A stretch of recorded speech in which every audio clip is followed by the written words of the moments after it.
Hello सांग मैंने welcome to my mini vlog. Auto रे लदा लदी होके आमे पहुंची जाइतिलु फतेगढ़ राम मंदिर रे,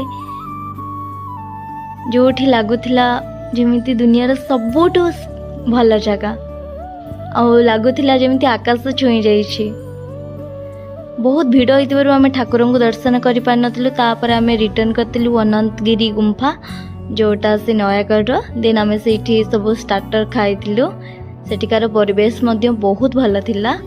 एटी बाघ गुंफा भी थिला, ये थिला परिवेश एते सुंदर थिला, आपन को आसिले लागियो कि जे मु एठी रहि जाय। तापर टाइम आसी जाइतिला हमरो स्पेशल मेनू रे थिला भात डाली ता सहित सलाड। देन एटा देखिले कोन भल देखा अछि ना? हाँ टेस्टी भी थिला। एटा थिला हमर चिकन कषा। मते मिली जाइतिला गोटे